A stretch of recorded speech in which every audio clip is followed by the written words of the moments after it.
वेदांत academy Bhopal के official YouTube channel पर आपका स्वागत है। आज हम एमपीपीएससी के पेपर फर्स्ट के पार्ट ए यूनिट 5 में जो मध्य प्रदेश की रियासतें आपको दी गई हैं उसमें भोपाल रियासत के बारे में चर्चा करेंगे। कंप्लीट डिस्कशन करेंगे भोपाल रियासत के बारे में कि भोपाल रियासत से किस प्रकार से क्वेश्चन बन सकते हैं, किस तरह से भोपाल रियासत में 3 मार्कर, 5 मार्कर या 11 मार्कर बन सकते हैं।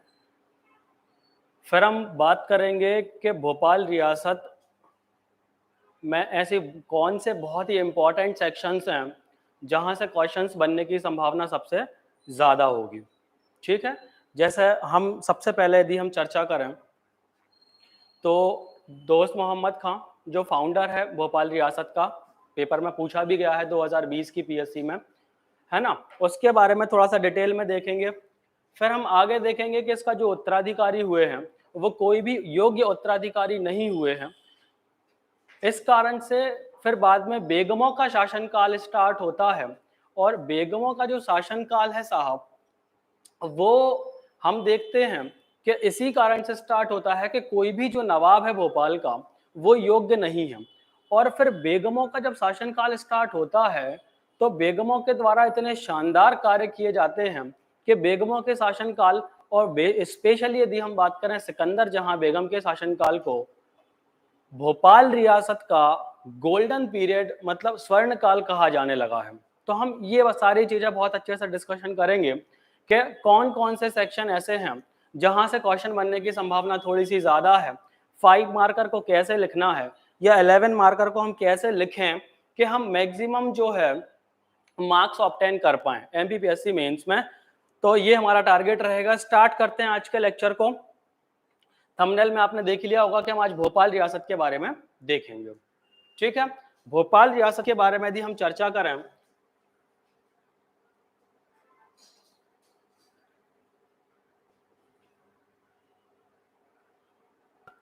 तो सबसे पहले हम देखते हैं इसके फाउंडर के बारे में।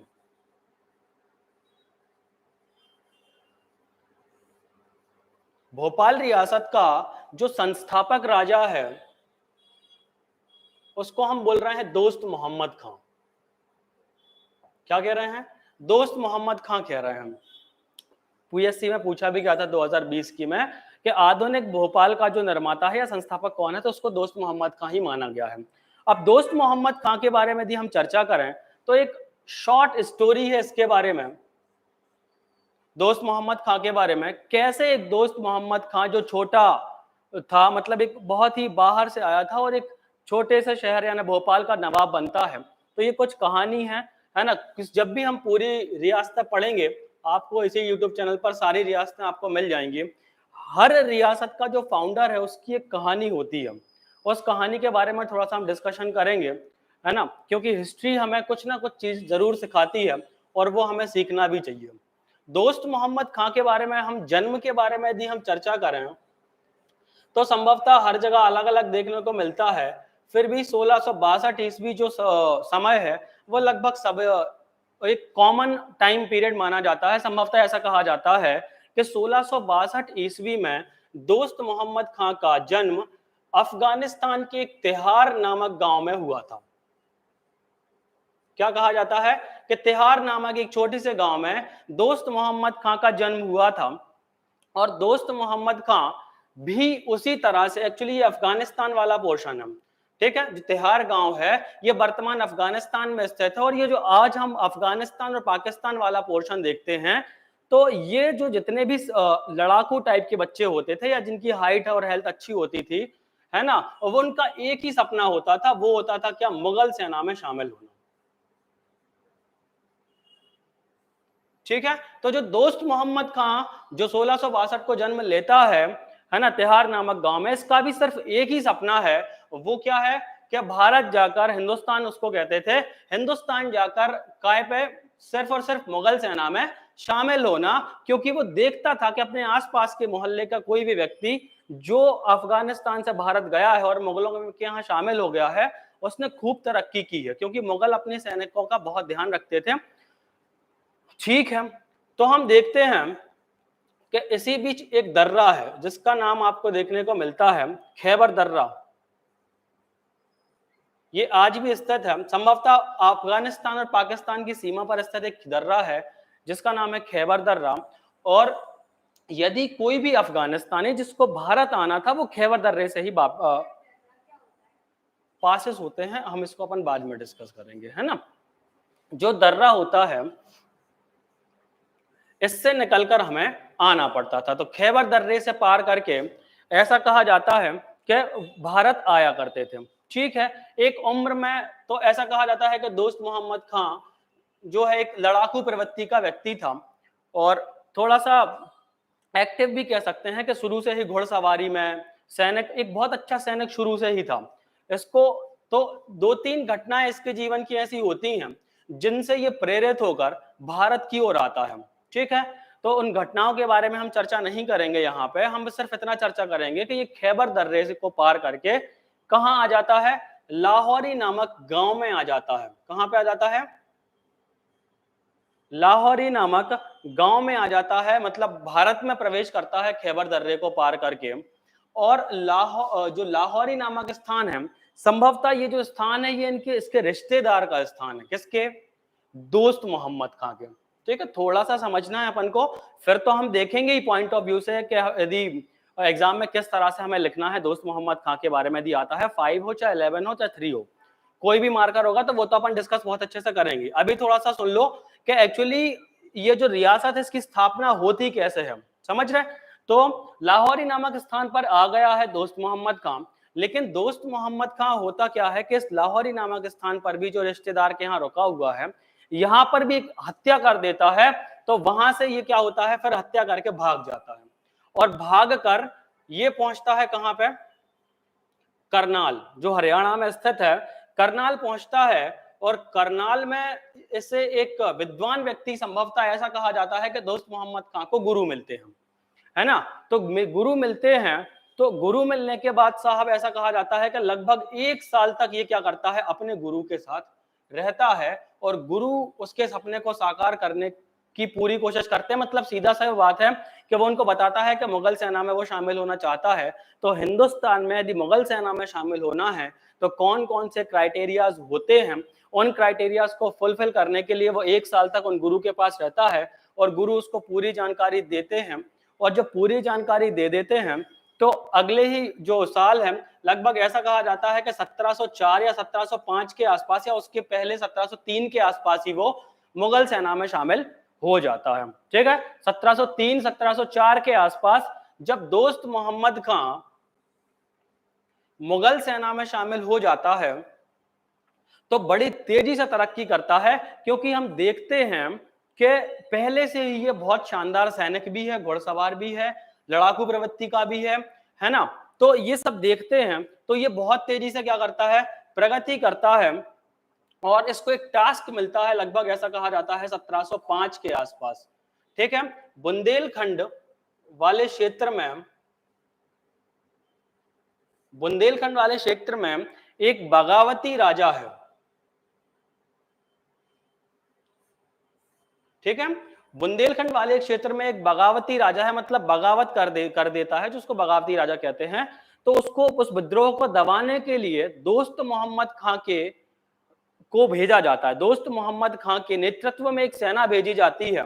तो ऐसा कहा जाता है कि ये बुंदेलखंड का जो बगावती राजा है लगभग जीतने ही वाला होता है दोस्त मोहम्मद खां से, लेकिन दोस्त मोहम्मद खां क्या करता है, हाथी पे चढ़कर, वो हाथी जिस पे ये बुंदेलखंड का बगावती राजा बैठा हुआ है, और चढ़कर क्या कर देता है, उसकी हत्या कर देता है और युद्ध वहीं पे समाप्त हो जाता है। इस तरह से ये क्या करता है, जो बुंदेलखंड को जीतने में हेल्प करता है मुगलों की।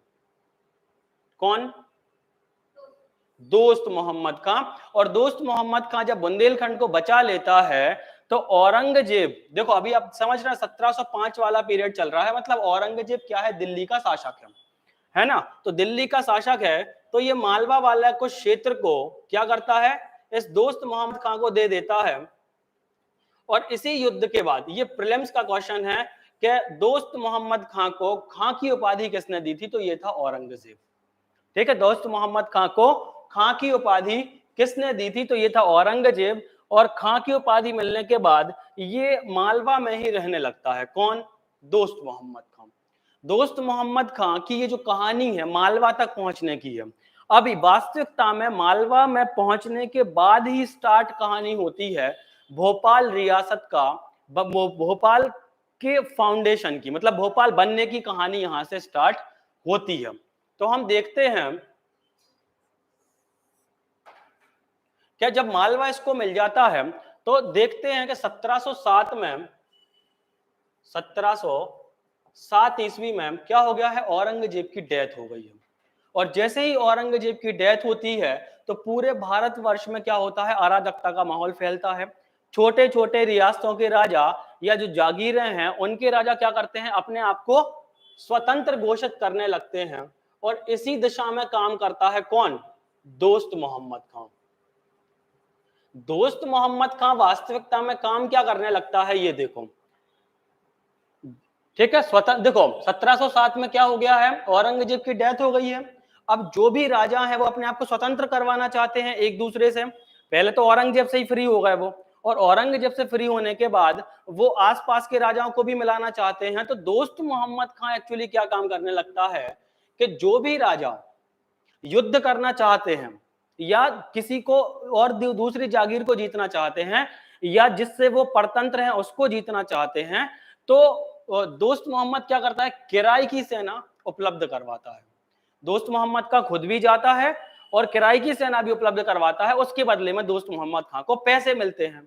तो इस तरह से ये काम शुरू करता है दोस्त मोहम्मद खां, और ये काम करते करते उसको बहुत अनुभव हो जाता है और एक राशि जोड़ लेता है वो, ठीक है। और जब ये राशि जोड़ लेता है तो फिर ये मालवा में एक स्ट्रॉन्ग राजा बन जाता है। कौन? दोस्त मोहम्मद खां।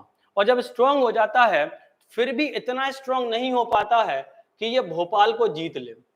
भोपाल में सीहोर साइड आप जब जाओगे तो एक स्थान का नाम है जगदीशपुरा, ठीक है। और जगदीशपुरा के राजा हैं देवरा चौहान।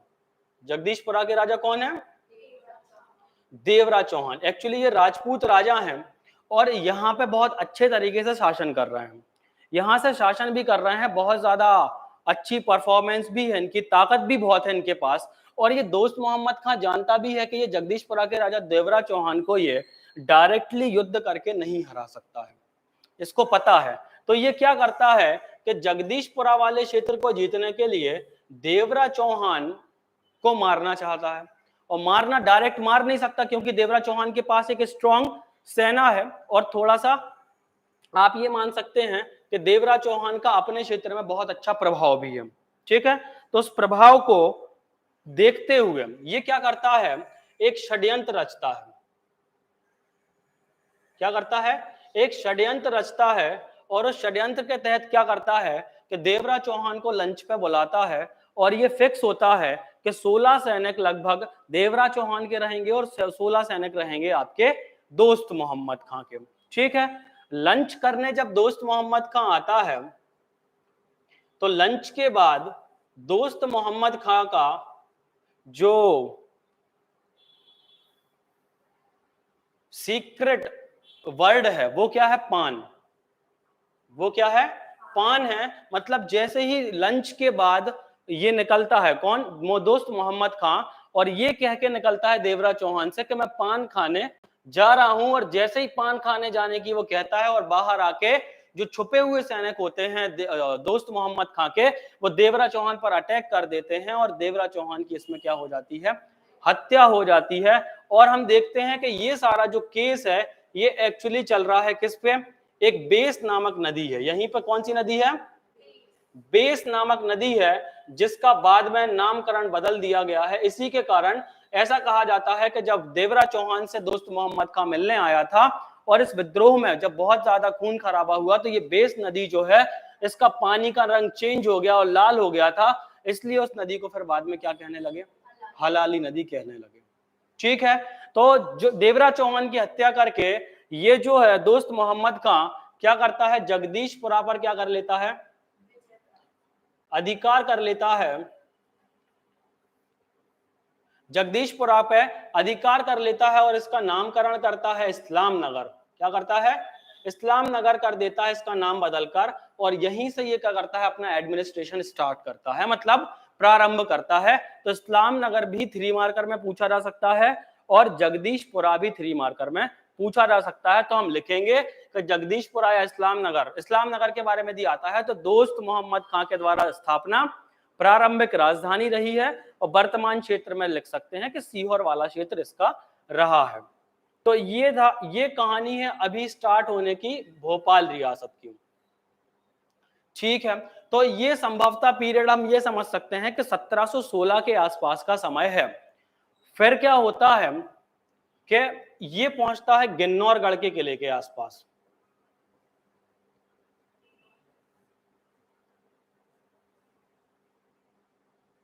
गिन्नौर, अब हम चलते हैं गिन्नौरगढ़ के किले के आसपास, और ये जो समय है ये 1720 के आसपास का समय हो गया है। और गिन्नौरगढ़ के किले के बारे में यदि हम बात करें तो यहाँ के राजा हैं निजाम शाह। क्या है?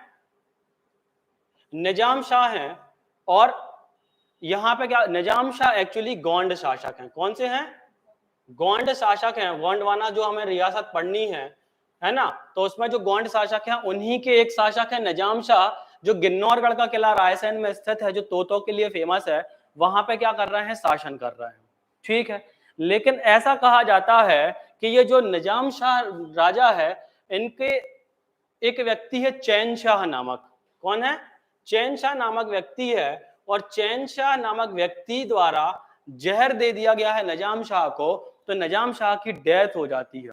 और जब निजाम शाह की डेथ हो जाती है तो गिन्नौरगढ़ का जो किला है उसको संभालने लगती है इनकी वाइफ। कौन है? उनकी वाइफ का नाम है कमलावती, और इनके बेटे का नाम है नवल शाह। तो निजाम शाह की डेथ के बाद उनकी पत्नी कमलावती अपने बेटे जो अयोग्य नहीं है, छोटा है मतलब, ठीक है, उसकी संरक्षिका के रूप में कमलावती क्या करने लगती हैं, शासन प्रारंभ कर देती हैं। और कमलावती ये जानती हैं कि शासन जो गिन्नौरगढ़ का किला वाला क्षेत्र है ये बहुत बड़ा है, इसका एडमिनिस्ट्रेशन संभालना है वो कठिन है, इसलिए वो चाहती हैं किसी मैनेजर को रखना। क्या चाहती हैं? वो ये चाहती हैं कि कोई मैनेजर आए जो पूरा मैनेजमेंट देखे गिन्नौरगढ़ के किले और उसके आसपास के क्षेत्र का, और कमलावती सिर्फ क्या चलाएं, प्रशासन चलाएं। तो वो क्या करती हैं, और दोस्त मोहम्मद खां कहाँ, सीहोर के आसपास वाले क्षेत्र इस्लाम नगर में अभी है, वहीं से शासन कर रहा है। और ये क्या करती हैं कमलावती, दोस्त मोहम्मद खां को एज अ मैनेजर रख लेती हैं, या फिर हम ये भी कह सकते हैं कि कमलावती से संधि हो जाती है दोस्त मोहम्मद खां की।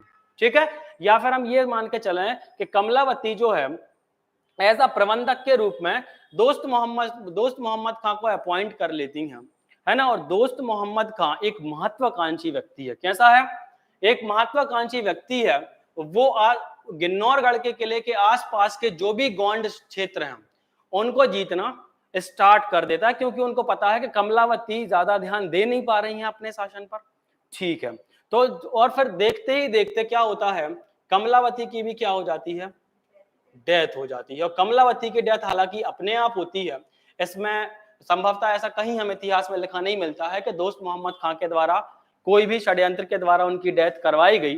तो कमलावती की जब डेथ हो जाती है ना, तो नवलशाह अवलशाह को छोड़ के गिन्नौरगढ़ के किले पर अधिकार कर लेता है कौन, दोस्त मोहम्मद खां। और दोस्त मोहम्मद खां जब गिन्नौरगढ़ के किले पर अधिकार कर लेता है तो पूरी तरह से जो भोपाल है वो किसके कब्जे में चला जाता है, दोस्त मोहम्मद खां के। और यहीं से भोपाल रियासत की जो है वो वास्तविक शुरुआत हम मान सकते हैं। तो आपसे भोपाल रियासत के बारे में सबसे पहले यही लिखना है कि भोपाल रियासत की स्थापना दोस्त मोहम्मद खां के द्वारा 1722 ईस्वी में की गई। ठीक है, 1722 जो है बिल्कुल सबसे सही समय है। किसी भी किताब में यदि आपको 1723 या 24 लिखा मिलता है तो वो साफ गलत है, क्योंकि आप जब भोपाल जो जिला है, डिस्ट्रिक्ट है, उसकी वेबसाइट पर जाते हो तब भी हमें सिर्फ क्या मिलता है, 1722 ही मिलता है। इसका मतलब ये ऑफिशियली बिल्कुल सही है, 1722 में ही इस जो है भोपाल रियासत की स्थापना की गई थी। किसके द्वारा? दोस्त मोहम्मद खां के द्वारा। अब दोस्त मोहम्मद खां क्या करता है, भोपाल रियासत को और स्ट्रॉन्ग करने की कोशिश करता है। भोपाल रियासत को स्ट्रॉन्ग कैसे करेगा? संभवतः ऐसा कहा जाता है कि ये भोपाल की फिर जब ये फ्री हो जाता है इन सबसे, है ना, मतलब गिन्नौरगढ़ के किले पे भी अधिकार कर लेता है, जगदीशपुरा इस्लाम नगर में ये रहता है। तो भोपाल की बड़ी झील है, क्या है? भोपाल की जो बड़ी झील है वहां पे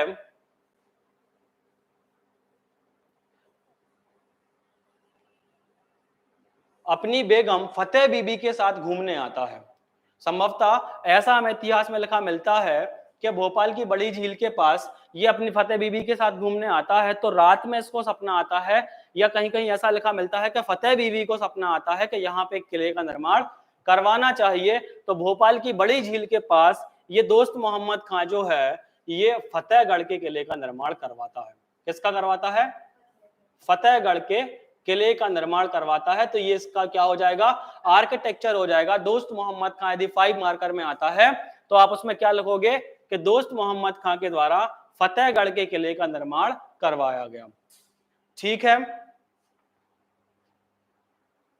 उसके बाद यदि हम बात करते हैं, फतेहगढ़ के किले का निर्माण हो गया है, तो देखो किले की सुरक्षा के लिए कुछ सैनिकों की आवश्यकता होती है, और चूंकि वो सैनिक जो होते हैं वो कैसे होते हैं?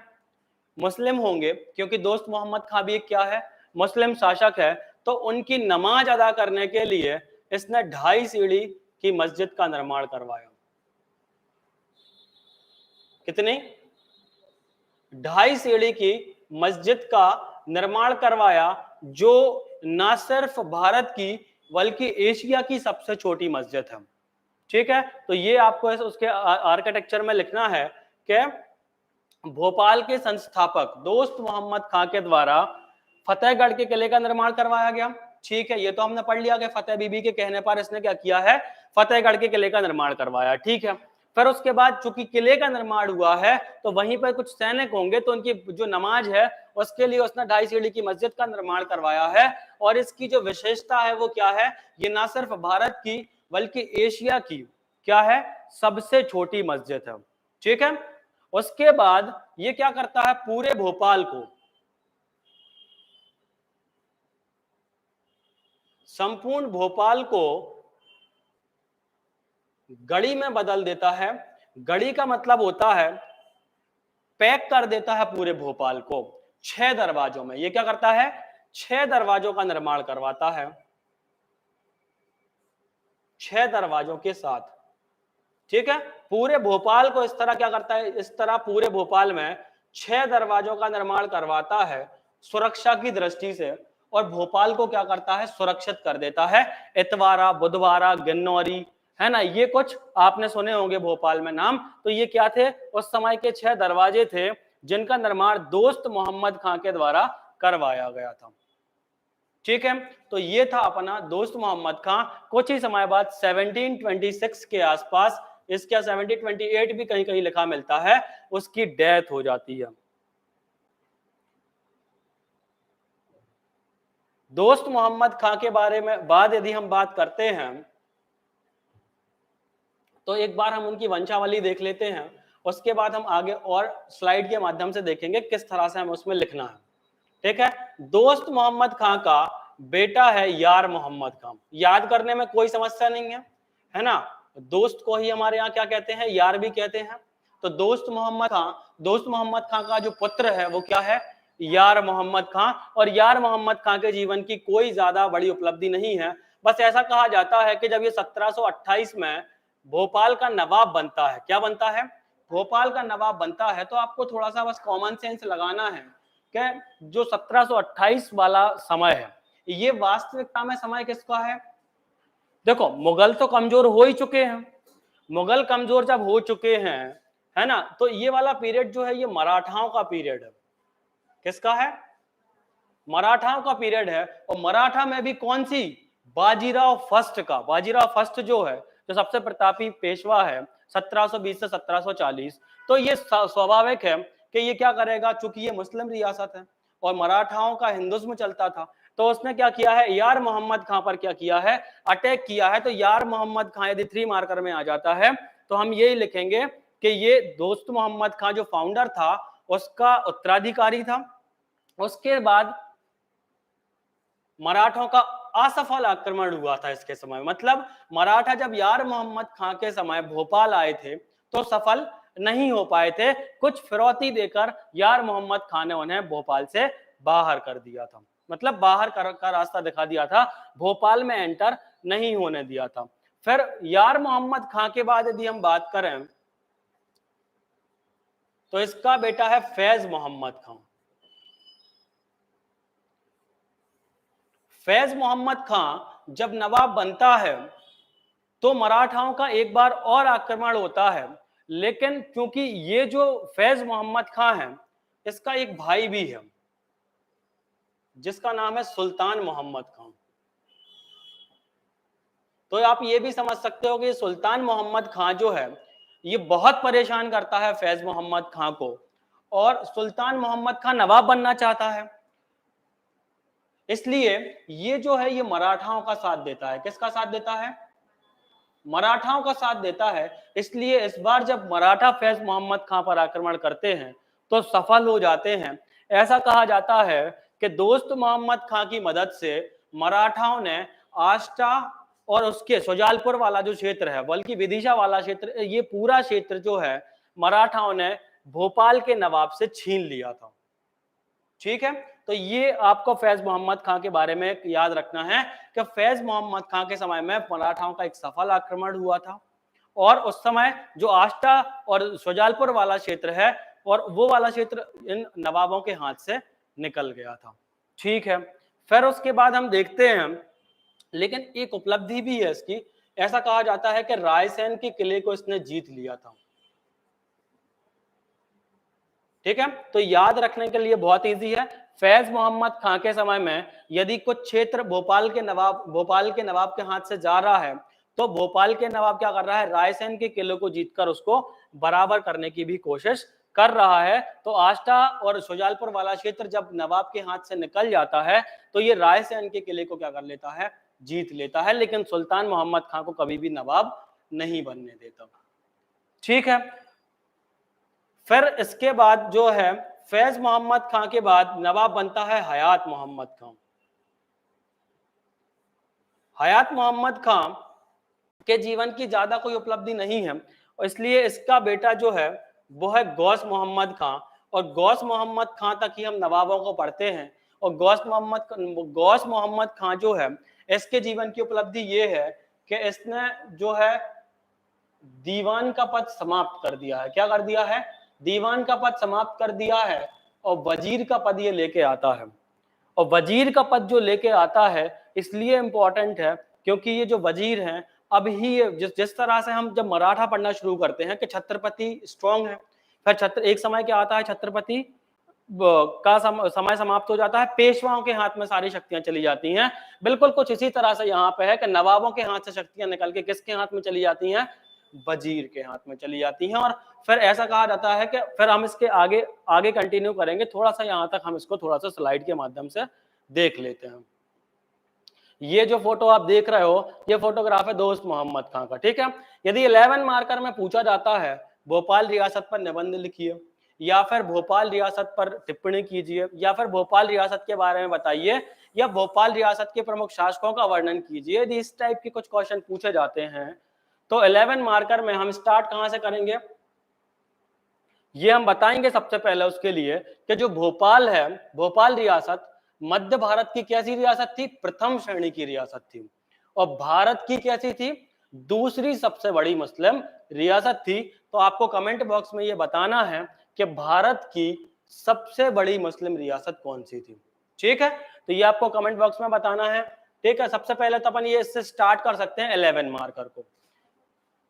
11 मार्कर को स्टार्ट करने का एक तरीका और ये हो सकता है कि भोपाल रियासत जो थी वो सहायक गठबंधन था, और 19 बंदूकों की सलामी के साथ एक रियासत थी 1947 तक।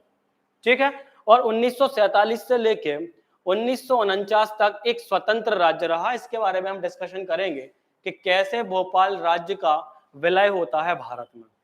ठीक है, उसको तो क्वेश्चन आपसे पूछा ही जाएगा। ये है आपका दोस्त मोहम्मद खां, जिसके बारे में हम पढ़ चुके हैं कि भोपाल रियासत की इसने स्थापना करी है 1722 में, और ये जो है मुगल सेना में एक कमांडर था, इसके बारे में भी हम डिस्कशन कर चुके हैं।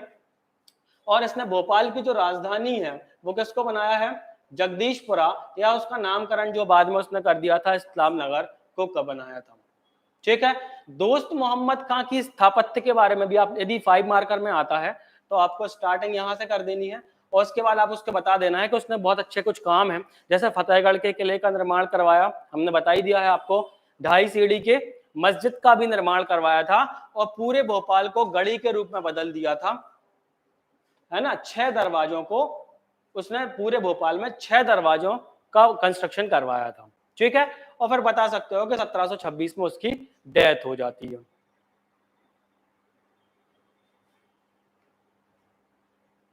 फिर दोस्त मोहम्मद खां के मकबरे के बारे में संभवतः 3 मार्कर में पूछा जा सकता है, क्योंकि एक तो ये फाउंडर है भोपाल का, इसलिए वैसे ही बहुत इंपॉर्टेंट है। उसके बाद मकबरा के बारे में इसको पूछा जा सकता है, तो इसके मकबरे का जो निर्माण है वो एक पुत्र है इसका यार मोहम्मद खां, जिसके बारे में हम पढ़ चुके हैं अभी थोड़ा बहुत। तो यार मोहम्मद खां के द्वारा निर्माण करवाया गया है 1742 में। फिर यदि आप 3 मार्कर लिखने जा रहे हो तो कुछ विशेषता उसकी लिखनी पड़ेगी, तो आपको बताना है कि ये 8 स्तंभों पर आधारित है। काय पे आधारित है, 8 स्तंभों पर आधारित है ना, और चारों ओर से खुला हुआ है, ये तो ठीक है। शिखर गुंबदाकार होता ही है ना, तो संभवतः आप 3 पॉइंट इनमें से कोई भी उठा के लिख सकते हो। ये इसकी पीडीएफ आपको हमारे टेलीग्राम चैनल पे मिलेगी, तो टेलीग्राम चैनल को आपको जरूर ज्वाइन कर लेना है, वेदांत सिविल सर्विसेज एकेडमी भोपाल के नाम से। ठीक है,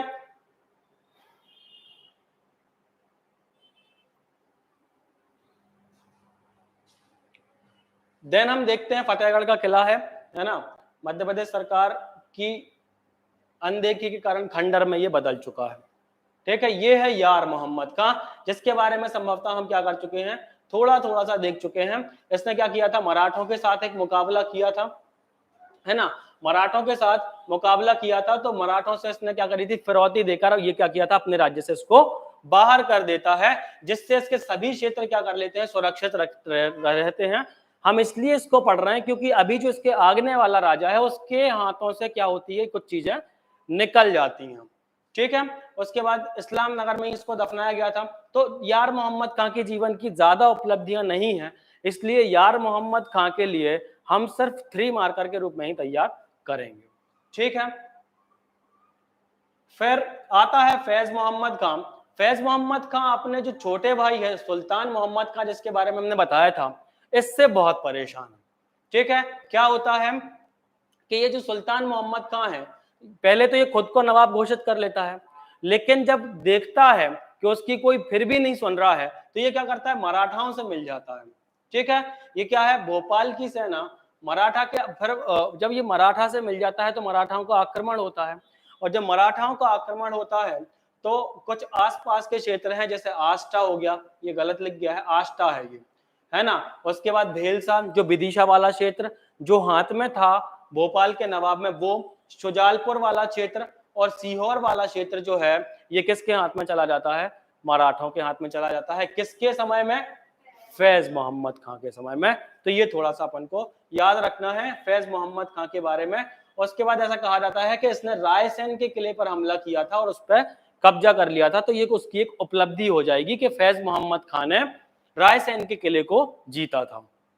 ठीक है, उसके बाद फैज मोहम्मद खां जो है, जो इसके पहले जो हमने पढ़ा है, वास्तविकता में थोड़ा सा धार्मिक प्रवृत्ति का व्यक्ति था। कौन था, धार्मिक प्रवृत्ति का व्यक्ति था, इसलिए इसके भाई सुल्तान मोहम्मद खां ने विद्रोह किया था, है ना।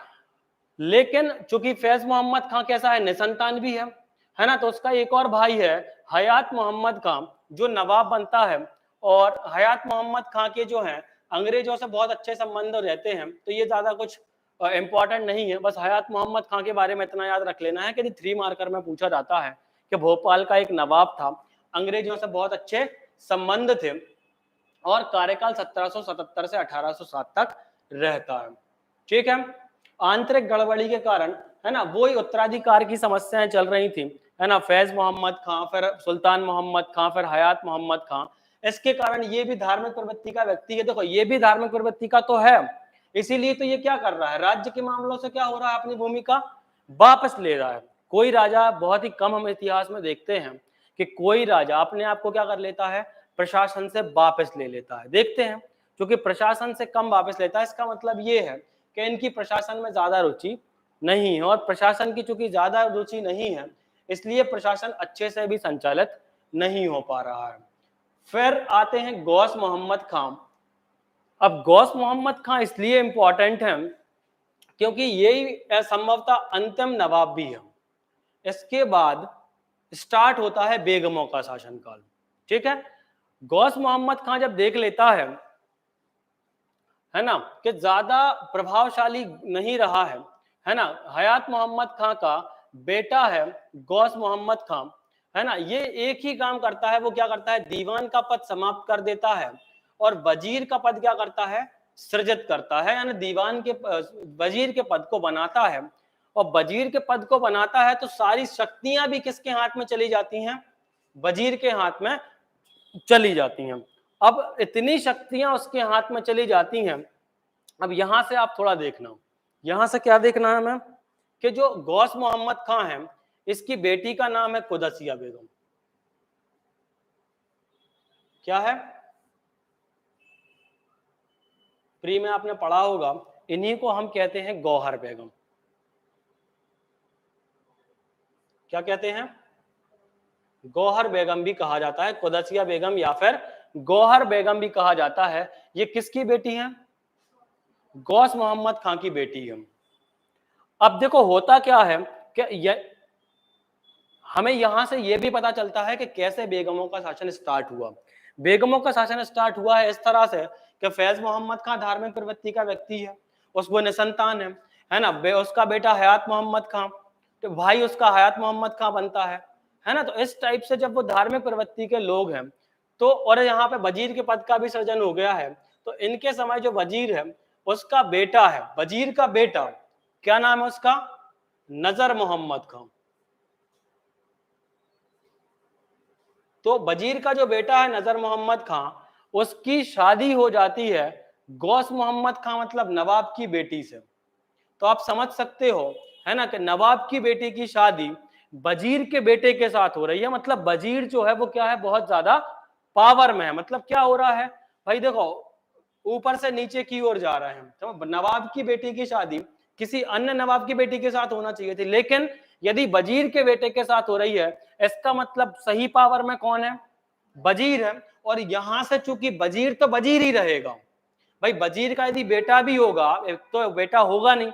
हम आगे पढ़ेंगे कि ये जो बेगमों का शासनकाल स्टार्ट हो रहा है, वहां पे लड़की ही जन्म लेती है, और यदि लड़का जन्म लेगा भी तो वो कौन है, वास्तविकता में बेटा भी क्या है, वजीर है, और बेटी जो है वो क्या है, नवाब बनेगी, मतलब वहां की बेगम बनती है भोपाल की। तो इस तरह से स्टार्ट होता है क्या, आपका बेगमों का शासनकाल। मतलब गौस मोहम्मद खान के वजीर के बेटे का नाम है नजर मोहम्मद खान, इसकी शादी होती है किसकी, गौस मोहम्मद खान की बेटी के साथ, यानी जिसका नाम है कुदसिया बेगम, और इनसे एक बेटी जन्म लेती है जिसका नाम है सिकंदर जहां बेगम। क्या नाम है, सिकंदर जहां बेगम, जिसका नाम है सिकंदर जहां बेगम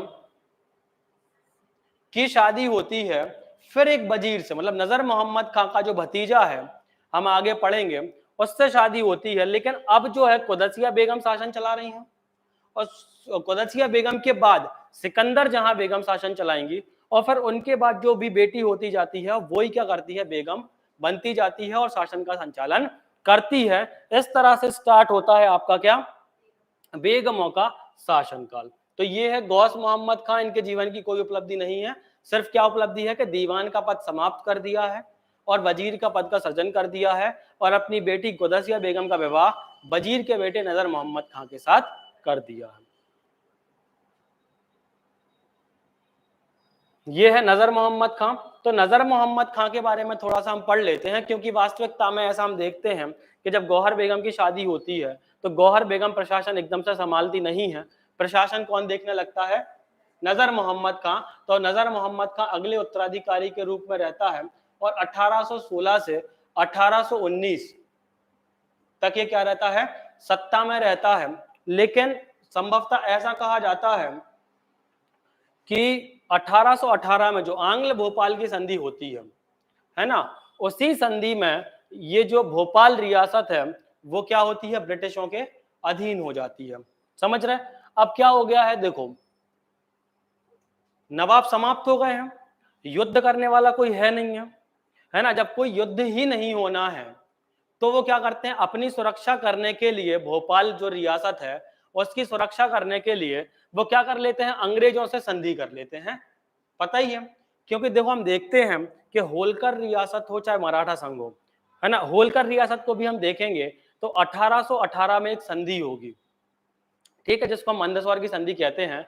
उसके माध्यम से मैंने मंदसौर की संधि के बाद क्या होता है, होलकर अंग्रेजों के नीचे आ जाते हैं, अधीन हो जाते हैं। मतलब 1818 में जनरली ही जितनी भी रियासतें हैं वो क्या होती हैं, अंग्रेजों के अधीन आ जाती हैं। तो इसी के तहत लगभग एंग्लो भोपाल की संधि होती है। कब होती है ये, 1818 में, जिसमें भोपाल क्या होती है, अंग्रेजों के अधीन आ जाती है सुरक्षा के दृष्टिकोण से, ठीक है। और फिर उसके बाद नजर मोहम्मद खां का क्या हो जाता है, आकस्मिक निधन हो जाता है। तो संभवतः देखो ये है आंग्ल भोपाल की संधि, जिसके बारे में 100% चांस है कि 5 मार्कर में आपसे ये पूछी जा सकती है कि आंग्ल भोपाल की संधि पर टिप्पणी कीजिए, ठीक है। तो आंग्ल बेगम, जो ये आंग्ल भोपाल की संधि है, ये गौहर बेगम या फिर नजर मोहम्मद खां, दोनों का नाम हम किसी का भी लिख सकते हैं, ठीक है। नजर मोहम्मद खां या फिर गौहर बेगम अंग्रेजों के बीच हुई थी, ठीक है। आंग्ल भोपाल संधि है, क्योंकि हुई कब थी, तो ये हुई थी फरवरी मार्च 1818 में, है ना। अब देखो जितनी भी संधियां होनी है, ठीक, अंग्रेजों के साथ जितनी भी संधियां होनी है, वो चाहे कोई भी रियासत हो, कुछ चीजें फिक्स हैं, जैसे जैसे सुरक्षा की गारंटी। तो अब जब अंग्रेज किसी रियासत से यदि संधि कर रहे हैं तो उनकी सुरक्षा की गारंटी तो वो लेते ही थे, है ना। तो सुरक्षा की गारंटी ले ली। फिर चूंकि सुरक्षा कैसे होगी, सुरक्षा होने के लिए एक अंग्रेजी सेना वहां पर रखी जाएगी उस रियासत में। उस रियासत में यदि अंग्रेजी सेना रखी जाएगी तो एक अंग्रेज रेजिडेंट भी होगा। तो दूसरा प्रावधान क्या हो गया कि उस रियासत में या फिर भोपाल रियासत में एक अंग्रेज रेजिडेंट और सेना रखी जाएगी। फिर उसके बाद ये तो साइन होते ही थे कि जो रियासत है वो अंग्रेजों के विरुद्ध कार्य नहीं करेगी, क्योंकि आंग्ल भोपाल संधि हो रही है। और उसके बाद यदि कोई भी कंडीशन आ जाती है ना, जिसमें अंग्रेजों को आवश्यकता होती है, तो जो रियासत है वो क्या करेगी, अंग्रेजों को यथा स्थिति में यानी किसी भी स्थिति में क्या करेगी, सैन्य सहायता प्रोवाइड करवाएगी, जैसे 1857 की क्रांति में होता है। समझ रहे हैं? तो 1857 की क्रांति में क्या होती है, भोपाल रियासत की जो बेगमें हैं, है ना, वो बाकायदा पूरा साथ देती हैं, किसका, अंग्रेजों का। तो ये ट्रीटी पहले ही हो गई थी, जिसका नाम क्या है, आंग्ल भोपाल की संधि, ठीक है। और भी कुछ प्रावधान होते हैं, जैसे यदि हम बात करें कि जो अंग्रेजों का दुश्मन होगा वो भोपाल का भी दुश्मन होगा, मतलब जिस रियासत के भी साथ करते थे। और जो दोस्त होगा अंग्रेजों का वो आपका भी दोस्त होगा, आप उससे लड़ नहीं सकते हैं। तो कुछ कॉमन सेंस वाले हैं, तो ये बहुत अच्छे से करनी है, ये पूछी जा सकती है आंग्ल भोपाल की संधि। फिर स्टार्ट होता है भोपाल में बेगमों का शासन, जिसके बारे में थोड़ी सी हम चर्चा कर चुके हैं। देखो बेगमों के शासन काल के बारे में यदि हम बात करें तो जो पहली बेगम है उनका नाम है कुदसिया बेगम या फिर गौहर बेगम, ठीक है। गौहर बेगम, अब देखो ये अलग से क्वेश्चन बन सकता है 11 मार्कर में, ठीक है। ये अलग से ही क्वेश्चन है कि बेगमों के शासनकाल पर को वर्णन कीजिए, या फिर भोपाल रियासत में महिला विदेशी जो विदुषी होती हैं, महिला विदेशियों द्वारा किए गए कार्यों का वर्णन कीजिए, है ना। या फिर महिला विदुषी जो सिकंदर जहां बेगम है उनके समय को स्वर्णकाल कहा जा रहा है, सिद्ध कीजिए या मूल्यांकित कीजिए या समायोजित करें, ठीक है। इनमें से कुछ भी आपको लिखा वहां पे मिल सकता है कि आपको समायोजित करना पड़े, है ना, जस्टिफाई करना पड़े कि उनका जो समय था वो कैसा था, गोल्डन पीरियड था, तो वो हम यहाँ से देखेंगे। और यदि वो सभी बेगमों के बारे में पूछ लेता है 11 मार्कर में, तो आपको 4-5 बेगम जो भी है उनका लिखना है और 3-3 4-4 काम लिखते चलना है। ठीक है, तो कोई भी 3-3 4-4 काम हमें बहुत अच्छे से याद कर लेने हैं। सबसे पहले यदि हम बात करें कुदसिया बेगम की, तो ये पहली महिला शासिका है, तो ये तो हम सबसे पहले लिखेंगे कि ये क्या है, भोपाल रियासत की पहली महिला शासिका है। फिर इनने सबसे पहले जो काम किया है वो क्या किया है, पुर्दा परंपरा का पालन करने से क्या कर दिया है, इनकार। मतलब जो होता है इस्लाम में, है ना, जो पर्दा प्रथा का प्रचलन होता है कि कोई भी स्त्री हमेशा पूरे कपड़े पहन के ही रहती थी या फिर मुंह भी ढक के रहती थी, मुंह भी ढक के रखेगी, तो इसका पालन जो करने से है इनकार कर दिया है। जिसका मतलब ये है कि अब जो बेगमें आएंगी या फिर कुदसिया बेगम जो काम करने वाली हैं वो क्या करेंगी, महिला सशक्तिकरण की ओर काम करेंगी। इससे ये सीधा इंडिकेट होता है। फिर सीधी और उन्होंने घोषणा भी कर दी थी कि जो उनकी बेटी है सिकंदर जहां बेगम, वो ही इसके बाद क्या बनेगी, बेगम बनेगी और वही शासन करेगी। और ये उन्होंने पहले से ही घोषणा कर दी थी और उन्हीं के शासक के रूप में उन्होंने क्या किया है, काम किया है। उनके द्वारा जो काम किए गए वो ये है, एक तो भोपाल की जामा मस्जिद का निर्माण करवाया है। ठीक है, 2-3 चीजें हैं। ठीक है, एक तो हमने ढाई सीढ़ी की मस्जिद पढ़ ली है। ढाई सीढ़ी की मस्जिद कहाँ पे है, यही बड़ी झील के पास में स्थित है। ठीक है, क्या विशेषता है भोपाल की ढाई सीढ़ी की मस्जिद की, सोल्जर्स के लिए बनवाई गई थी और पूरे ना सिर्फ भारत की बल्कि पूरे एशिया की सबसे छोटी मस्जिद है। फिर एक मस्जिद है जामा मस्जिद, तो इसके बारे में याद रखना है कि जामा मस्जिद का निर्माण करवाया था गौहर बेगम ने। इसके बाद एक मस्जिद और आएगी जिसका नाम है ताजुल मस्जिद, है ना, जो सबसे बड़ी मस्जिद है प्रांगण की दृष्टि से।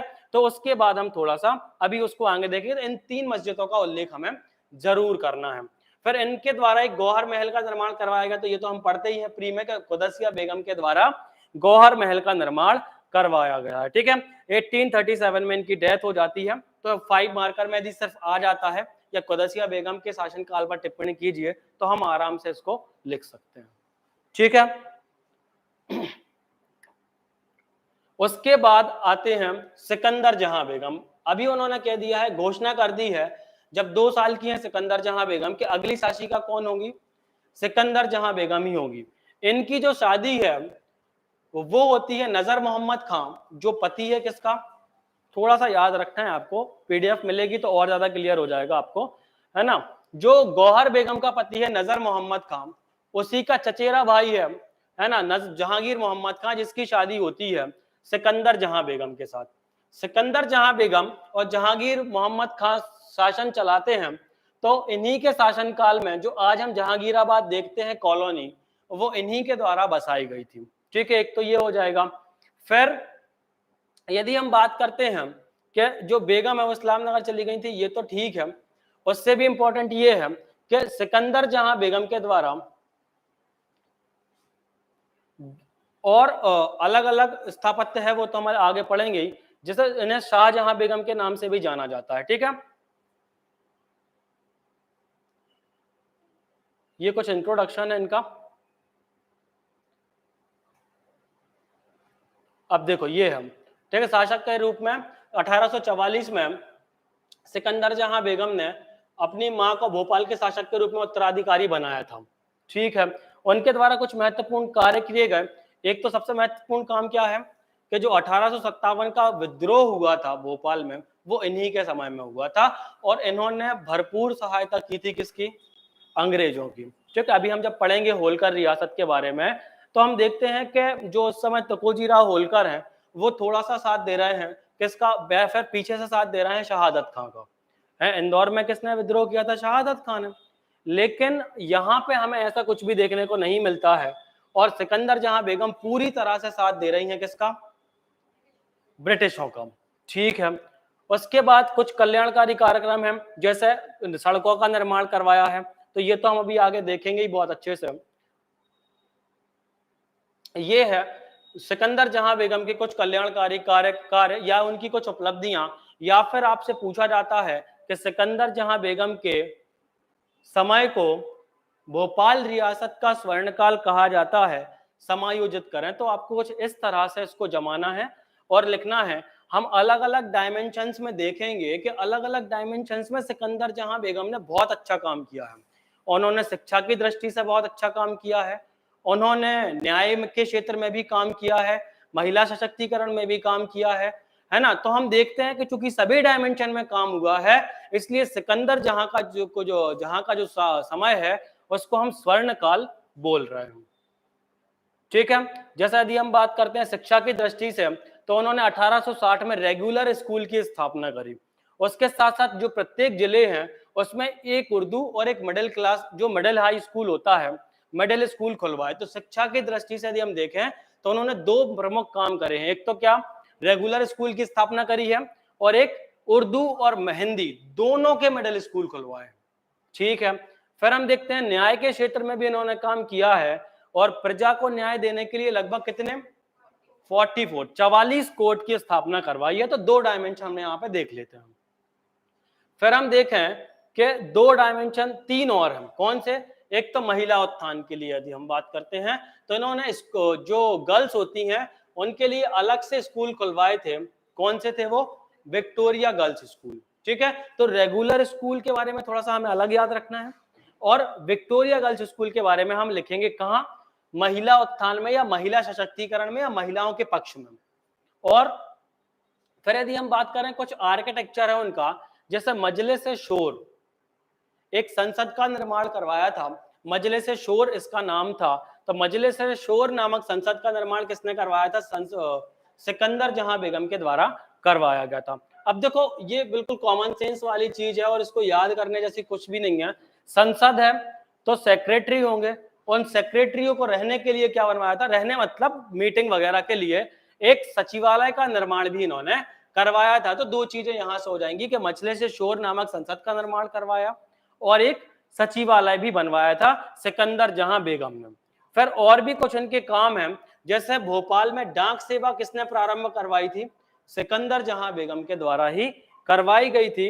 और सिकंदर जहां बेगम के समय में ही यूनानी चिकित्सा का भी सबसे ज्यादा विकास होता है। ठीक है, तो ये कुछ ऐसे काम हैं जिनको हम जस्टिफाई करते हुए लिख सकते हैं कि उपरोक्त कार्यों से ये सिद्ध होता है कि सिकंदर जहां बेगम के काल को हम स्वर्ण काल कह सकते हैं। ठीक है, उसके बाद जो तीसरी बेगम है उनका नाम है शाहजहां बेगम। ठीक है, सबसे पहले हमने किसके बारे में पढ़ा, कुदसिया बेगम के बारे में। ठीक है, कुदसिया बेगम के बारे में हमने क्या पढ़ा कि एक तो 1818 में एंग्लो भोपाल की संधि हो रही है, उसके बाद जामा मस्जिद का निर्माण वो करवा रही हैं, है ना। कुदसिया बेगम ने 2 साल की जब एज थी सिकंदर जहां बेगम की, उसी समय कह दिया था कि सिकंदर जहां बेगम ही शासिका बनेंगी। ठीक है, फिर सिकंदर जहां बेगम आ गई, उन्होंने बहुत ही ज्यादा अच्छे काम किए, इसलिए उनके समय को हम क्या कह रहे हैं, स्वर्णकाल। क्षेत्र हमने बता दिए कौन कौन से डायमेंशन थी, शिक्षा के क्षेत्र में, जस्टिस यानी न्याय के क्षेत्र में, जुडिशरी में, फिर महिलाओं के लिए भी उन्होंने अच्छे काम किए हैं, आर्किटेक्चर स्थापत्य में भी काम किया है और भी अच्छे अच्छे अन्य कार्य में, जैसे उन्होंने डाक सेवा वगैरह प्रारंभ की है। फिर तीसरे नंबर पर जो बेगम है वो कौन सी है, शाहजहां बेगम। शाहजहां बेगम के बारे में यदि हम बात करें तो ये सिकंदर जहां बेगम की क्या थी, उत्तराधिकारी थी और इनने अपने पति के नाम पर ही शाहजहानाबाद की स्थापना करी थी भोपाल में।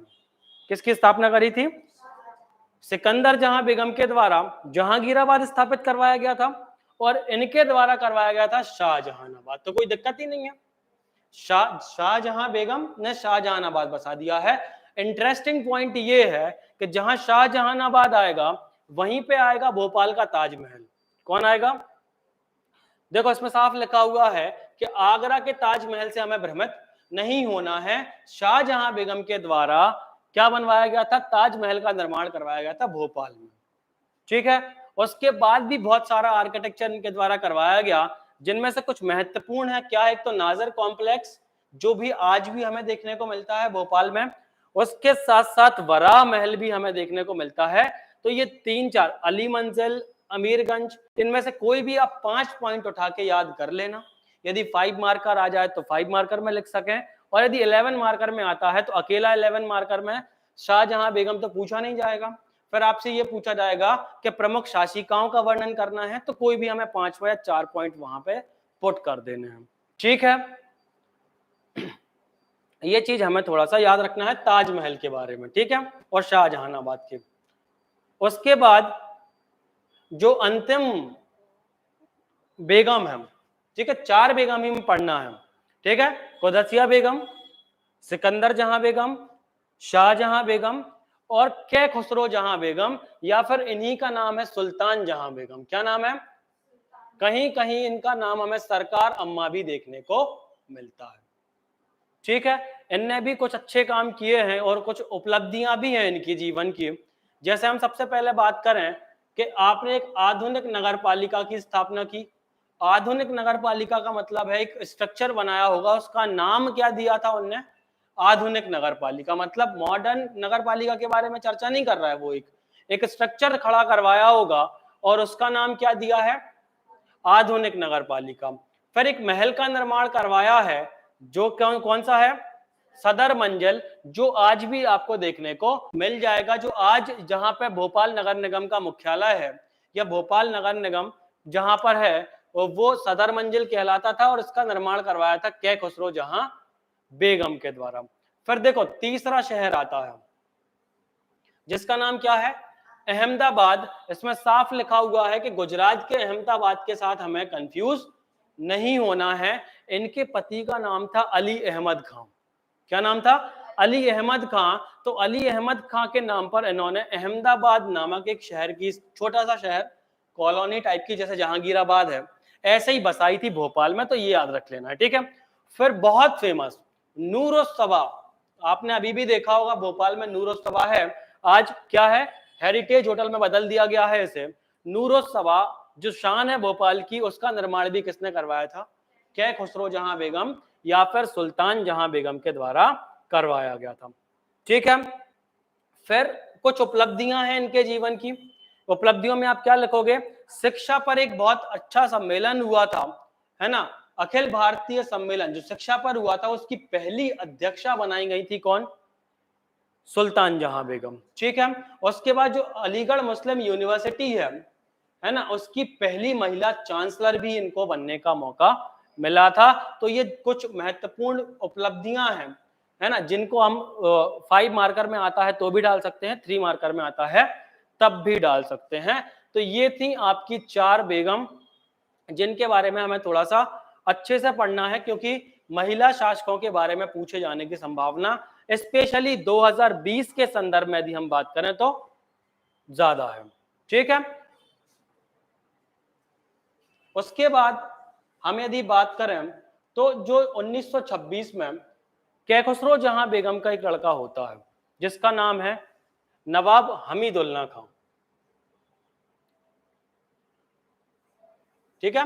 और नवाब हमीदुल्ला खां को गद्दी देने के लिए क्या करती हैं सुल्तान जहां बेगम? अपना जो है वो पद छोड़ देती हैं और नवाब हमीदुल्ला खां क्या बनते हैं? शासक बनते हैं। ये जो आप फोटो में देख पा रहे हो, ये क्या है? नूरुस्सबा है, ठीक है, भोपाल में स्थित है ना। और नवाब हमीदुल्ला खां के बारे में 3 मार्कर में भी पूछा जा सकता है, 5 मार्कर के बारे में भी पूछा जा सकता है, लेकिन 3 मार्कर में भी यदि पूछा जाता है तो हम क्या कहेंगे? भोपाल रियासत के क्या थे? आखिरी नवाब थे, ठीक है। और इनकी बहुत उपलब्धियां भी हैं, उनके बारे में अभी हम चर्चा करेंगे। कुछ बेहतरीन काम है जिनके बारे में यदि 5 मार्कर में पूछा जाता है नवाब हमीदुल्ला खां के बारे में, तो हमें उनको पुट करना है। जैसे इन्होंने, जैसे ही ये शासक बने थे, क्योंकि अब क्या पढ़े लिखे हो रहे हैं राजा, समझ रहे बात के लिए, पुराने जैसा काम नहीं है ना, ब्रिटिशों के अंतर्गत है ना, बड़ी बड़ी यूनिवर्सिटीज में पढ़ने जा रहे हैं, है ना, तो और पूरी तरह से हाथ भी है ब्रिटिशों का। तो नवाब हमीदुल्ला खां एक बहुत पढ़े लिखे व्यक्ति थे, इसलिए जैसे ही नवाब बनते हैं तो सभी विभागों को, डिपार्टमेंट को क्या कर देते हैं? अलग अलग कर देते हैं।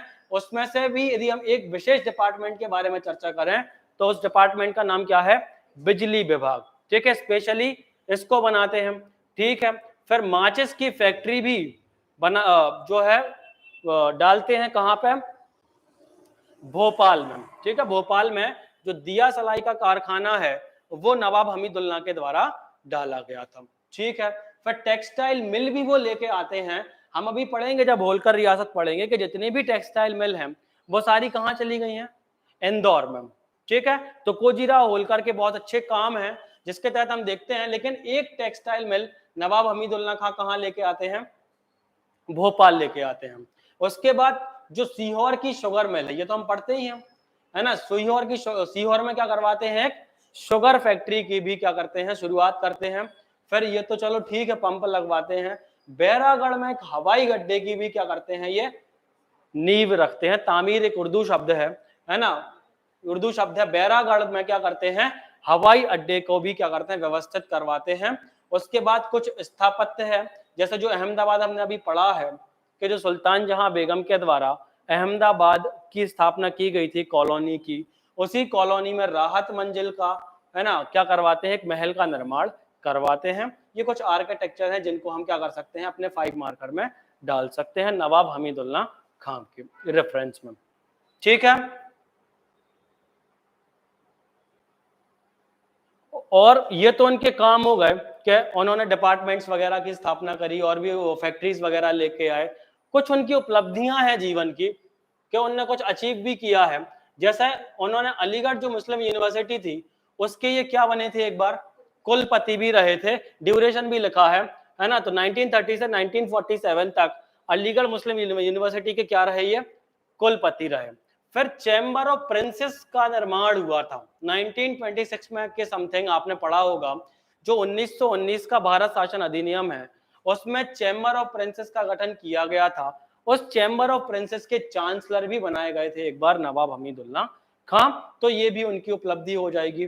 फिर उसके बाद जो गोलमेज कॉन्फ्रेंस हुई थी, पढ़ते हैं हम कि साइमन कमीशन की जो रिपोर्ट आई थी, है ना, उस रिपोर्ट पे चर्चा करने के लिए गोलमेज कॉन्फ्रेंस हुई थी, है ना। तो 1930 और 1931 दोनों कॉन्फ्रेंस में इन्होंने पार्टिसिपेट किया था।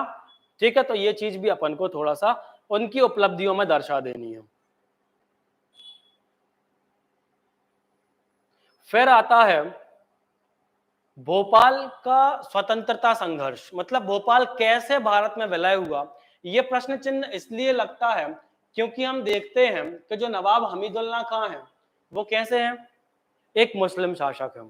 ठीक है, ये आपसे अलग से 5 मार्कर में पूछा जा सकता है, तो इसको आपको जरूर याद रखना है कि भोपाल राज्य का स्वतंत्रता संघर्ष के बारे में बताइए, या भोपाल रियासत भोपाल रियासत का भारत में विलय पर टिप्पणी कीजिए, है ना। तो इस तरह से इसके बारे में पूछा जा सकता है 5 मार्कर में भी और 11 मार्कर में भी। तो हम थोड़ा सा इस पे देखते हैं। 15 अगस्त 1947 को जब भारत आजाद होता है तो भोपाल रियासत भारत में विलय नहीं होती है। क्यों? क्योंकि जब इंस्ट्रूमेंट ऑफ एक्सेशन है उसमें साफ लिखा हुआ है कि जो देसी रियासतें हैं वो या तो पाकिस्तान में मिल सकती हैं या फिर भारत में मिल सकती हैं। यदि दोनों में मिलना नहीं चाहती तो वो स्वतंत्र भी रह सकती हैं। तो जो नवाब हमीदुल्लाह खां हैं उनका झुकाव पाकिस्तान के साथ थोड़ा सा ज्यादा रहा है, लेकिन चूंकि वो पाकिस्तान में जियोग्राफिकल कंडीशन के कारण नहीं मिल पाते हैं तो फिर वो चाहते हैं क्या? भोपाल को फ्री रखना। भोपाल को क्या रखना चाहते हैं? स्वतंत्र रखना चाहते हैं हम। लेकिन वो ये भी जानते हैं कि भोपाल को ज्यादा समय तक स्वतंत्र नहीं रखा जा सकता। ठीक है, तो ऐसा कहा जाता है कि भोपाल जब भारत आजाद हुआ कुछ समय बाद जो नवाब हमीदुल्लाह खां थे वो हज की यात्रा पर चले जाते हैं, और जब हज की यात्रा पर चले जाते हैं तो एडमिनिस्ट्रेशन थोड़ा सा लड़खड़ाता है। उसी समय भोपाल राज्य का भारत में विलय की क्या होने लगती है? बहुत तेज मांग होने लगती है। और चूंकि नवाब हमीदुल्लाह खां नहीं है इसलिए डिसीजन मेकिंग भी पावर कम है, इसलिए विद्रोह तेज हो जाता है। और उस विद्रोह का नेतृत्व किया है भाई रतन कुमार और अक्षय कुमार। इनका नाम थोड़ा सा ज्यादा आता है, और एक अखबार भी निकाला था इन्हीं ने, भाई रतन कुमार ने। क्या था? नई राह नामक। यदि आप इसको डालते हो तो आपका जो इम्पैक्ट है आंसर का थोड़ा सा ज्यादा अच्छा लगेगा। इसलिए नई राह नामक जो अखबार निकाला है उससे भी क्या हो रही है? जनता में जो स्वतंत्रता की भूख है वो थोड़ी सी तेज हो रही है। और यहाँ पे शंकर दयाल शर्मा का भी नाम मैं लिखना भूल गया हूं, है ना, तो शंकर दयाल शर्मा का भी नाम यहाँ पे मिलता है। शंकर दयाल शर्मा कौन थे ये कमेंट बॉक्स में आपको बताना है, और इनका संबंध मध्य प्रदेश के किस जिले से रहा है ये भी आपको बताना है। ठीक है, तो हम क्या देख रहे हैं कि 15 अगस्त 1947 को जब भारत आजाद हो रहा है तो भोपाल स्वतंत्र है। नवाब हमीदुल्लाह खां हज की यात्रा पर चले गए हैं और उसके बाद हम देखते हैं कि विद्रोह जो है भोपाल का भारत में विलय को लेकर थोड़ा सा तेज हो जाता है और उसमें हमने नेतृत्वकर्ता के नाम भी बता दिए हैं, है ना, कि ये जो लोग हैं ये थोड़ा सा तेज कर रहे हैं विद्रोह को।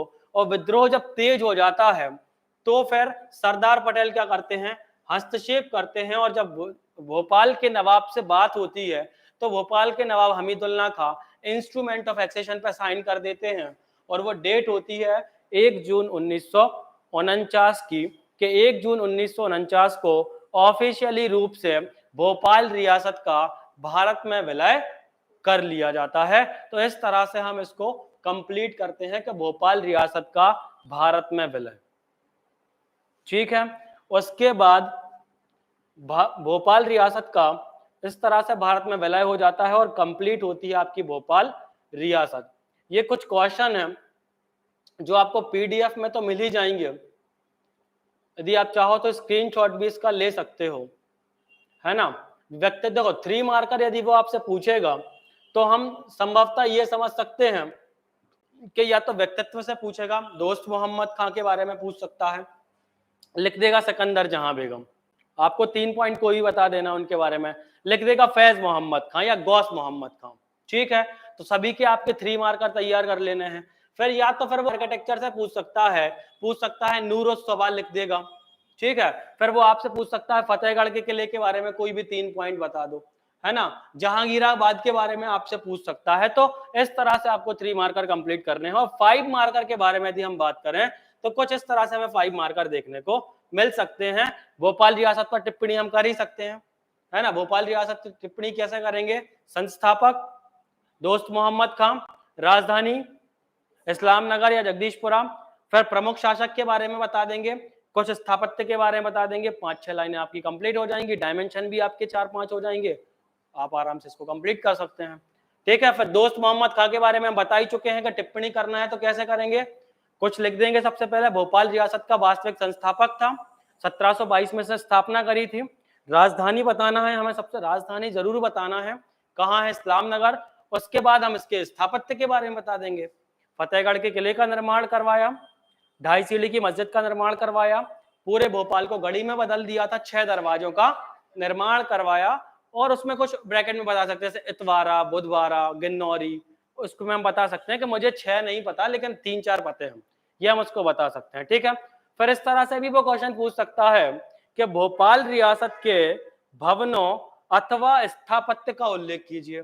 तो जो भी हमने प्रमुख भवन पढ़े हैं, जैसा फतेहगढ़ का किला हो गया, नूर सवा के बारे में हो गया, 2.5 सीढ़ी की मस्जिद हो गई, हमने जामा मस्जिद के बारे में पढ़ा, यही तो भवन है जो भोपाल रियासत ने हमें दिए हैं। फिर भोपाल रियासत की बेगम, ठीक है, सिकंदर जहां बेगम के बारे में अलग से पूछा जा सकता है, ये जरूर पूछा जाएगा, इंपॉर्टेंट है क्योंकि हमने इनके सभी डायमेंशन कवर कर ही लिए थे। शिक्षा के क्षेत्र में इन्होंने बहुत अच्छा काम किया, रेगुलर स्कूल की स्थापना करी, महिला उत्थान में भी उन्होंने बहुत अच्छा काम किया, विक्टोरिया गर्ल्स स्कूल की स्थापना करी। फिर हिंदी के अलग मिडिल स्कूल खुलवाए, उर्दू के अलग मिडिल स्कूल खुलवाए, न्याय के लिए 44 कोर्ट की स्थापना करी। फिर कुछ आर्किटेक्चर में देखें तो मजलिस शोर नामक संसद की स्थापना करी। तो ये हमने सभी डायमेंशन कवर किए हैं, आप इनको बहुत अच्छे से पढ़ के इनकी आंसर राइटिंग भी कर सकते हैं। ठीक है, कुछ 11 मार्कर हैं जिनके आप स्क्रीनशॉट ले लीजिए, है ना।